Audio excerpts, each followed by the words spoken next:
Hello, everyone, and welcome to my presentation on the prerequisites to strength training for adult strength and conditioning. Before entering the gym, beginning exercise, it's important to properly screen and assess your clients. Me as a trainer, I would follow the order of starting with informed consent. I would progress into the health status questionnaire, and then I would get into screening and assessments before beginning exercise. So we would do all of this before we even, start working out. So first, I want to talk to you guys about informed consent and what it is and what it entitles. The informed consent document highlights the risks and benefits and has the client agree to, what comes with exercise. So, if you have a new client who hasn't been used to exercising, certain risks can come along with having them exercise. They may live a sedentary lifestyle. They may be out of shape. So we have to, address this before beginning the exercise program.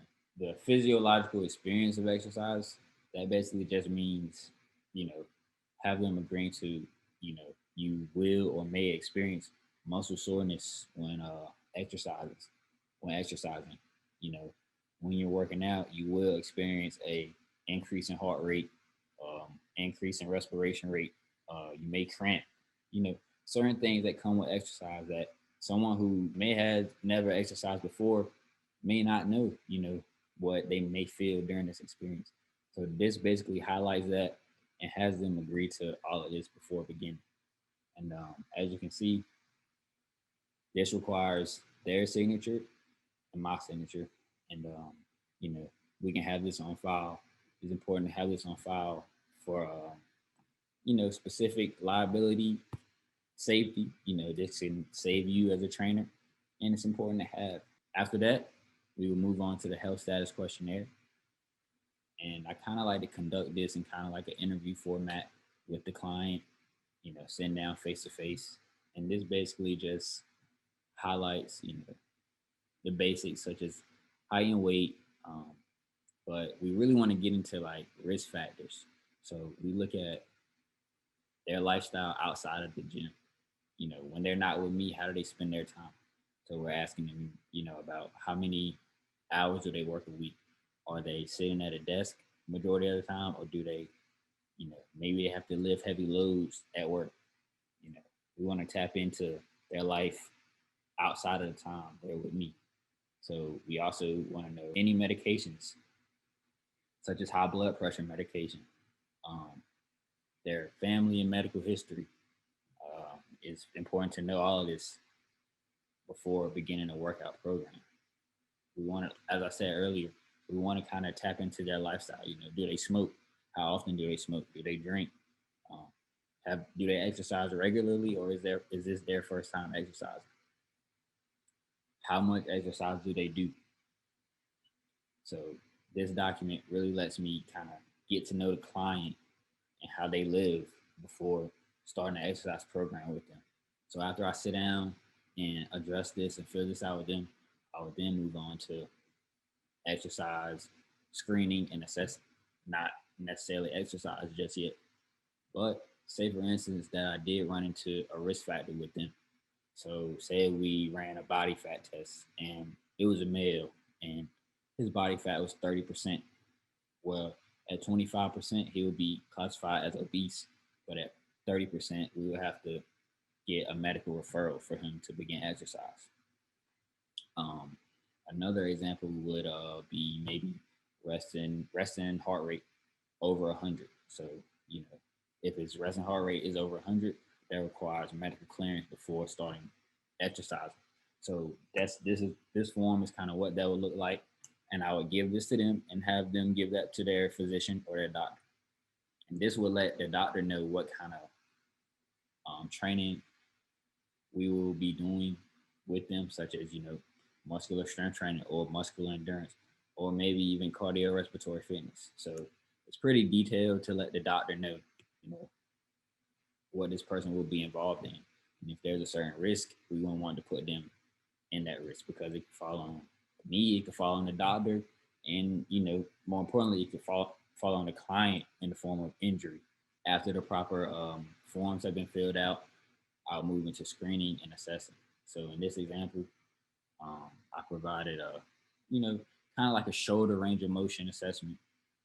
If a client came to me and had trouble getting their shoulder through a full range of motion, whether it was flexion or extension or adduction, abduction, um, I'll run this test and see where they're at. If they're having trouble, I may not program, certain overhead press exercises. Um, Another example would be a squat.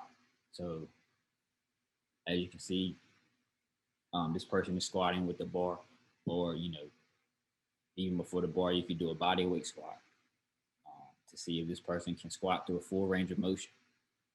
We want to know this before we add weight to the bar, because if you can't squat through a full range of motion with just your body, it wouldn't be the smartest to have you squatting with an external load. So those are pretty much the prerequisites for strength training. Um, so now I want to cover with you guys what the actual weightlifting segment would kind of look like and consist of. So before we even get into you know lifting weights, we obviously see we have foam rolling here, breathing, stretching, activation, mobility, a dynamic warm up, and plyo, ballistic, and core. So it's we're gonna be pretty warm and prepped before we touch a weight. Now into the strength training.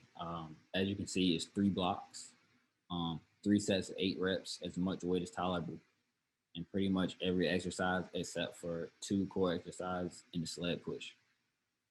So in the first block, we have a dumbbell split squat. Um, this is a unilateral movement along with the dumbbell single leg deadlift, as you see in the second block.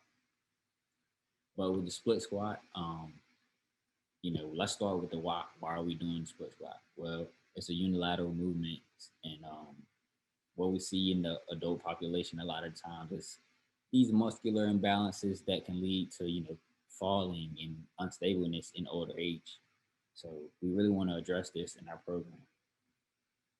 So if I wanted to progress this exercise or make it harder, maybe we could elevate the rear foot, which will make it a rear foot elevated split squat. If I wanted to regress or make it easier, let's perform a goblet squat, which would then be on 2 feet. Next, we have a chest supported row. Um, it's important to row because in the older population, and even throughout any age group, we kind of see these forward rounded shoulders, and rowing kind of promotes proper and positive shoulder health, and kind of can correct that posture. If I wanted to progress this movement, maybe we would do barbell rows, which will require a little more stability from the core and the spine. Um, if I wanted to regress it, maybe we could do a regular standing cable row. For the core exercise, we have a front plate, 3 sets, 20 seconds. As I noted in the document, you'll see a lot of kind of quote unquote anti-core movements that don't necessarily create movement but resist movement. So in this first block, you will perform 8 reps, immediately go into the chest supported rows and do another 8 reps, and immediately go into the front plate for 30 seconds. For 20 seconds. And that'll be the first set. So we would do that 3 times before going into the second block. As you can see in the second block, there's a dumbbell single leg deadlift, another unilateral movement, because we want to prevent those muscular imbalances. Next, we have a dumbbell bench press, um, 3 sets of 8 as well. A couple cues that I would give to this: we want to have our palms facing our feet, core tight.